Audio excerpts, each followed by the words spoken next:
Hello दोस्तों, कैसे हैं आप सभी लोग। मैं जीत तिवारी आपका स्वागत करता हूं छोटे गुरु इटावा वाले यूट्यूब चैनल। तो आज की वीडियो में हम लोग बात करने वाले हैं ब्रह्मपुत्र नदी के बारे में। तो दोस्तों, अगर इस नदी की उद्गम के बारे में बात करें तो इसका उद्गम कैलाश पर्वत के निकट हिमालय के उत्तर में स्थित मानसरोवर झील से हुआ है। तो गाइस, ये नदी सबसे पहले तिब्बत से भारत में और भारत के बाद बांग्लादेश में जाकर ख़त्म होती है। फिर यह नदी तिब्बत में बहते हुए भारत के अरुणाचल प्रदेश में प्रवेश करती है।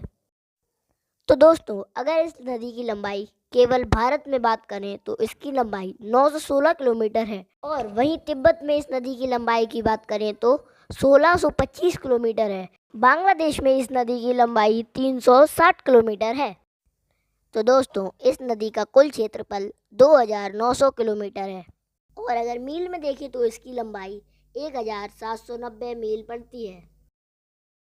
तो दोस्तों, अगर इस नदी की गहराई के बारे में बात करें तो इसकी औसत गहराई 124 फीट और अधिकतम गहराई 380 फीट है।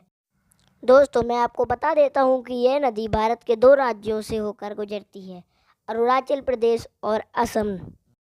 दोस्तों, ब्रह्मपुत्र नदी गंगा नदी में मिलने वाली सबसे बड़ी नदी है, और ये दोनों नदी मिलकर विश्व का सबसे बड़ा डेल्टा सुंदरवन डेल्टा बनाती हैं। दोस्तों, मैं आपको बता दूं कि यह नदी असम में गुम्बित जलमार्ग बनाती है।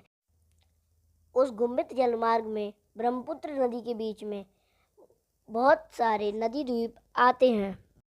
इन नदी द्वीपों में मौंजूली सबसे बड़ा नदी द्वीप है।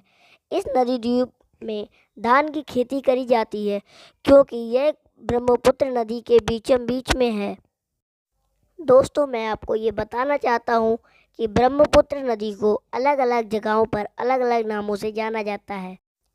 जैसे कि चीन के तिब्बत पठार पर इसको सांको नदी कहा जाता है, और अरुणाचल प्रदेश में दिहांग नदी, और असम में ब्रह्मपुत्र नदी कहा जाता है।